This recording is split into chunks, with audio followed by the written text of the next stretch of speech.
ভাবে যারা দালান কোঠা বিল্ডিং এ ছিল অথবা যে যেখানেই ছিল, আজকে সকালের ভূমিকম্প আমার মনে হয় সকলেই অনুভূত হয়েছে, সবাই বিষয়টা বুঝতে পেরেছে যে একটা ভূমিকম্প হইতেছে। আমরা 1000 মানুষ মিলে যদি একটা 10 তলা বিল্ডিং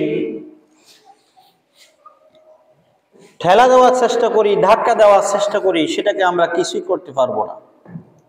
1000 না 10,000 মানুষ মিলেও যদি বড় একটা দালান কোঠা একটু লাগাইতে চেষ্টা করি, এটা কি সম্ভব? সম্ভব না।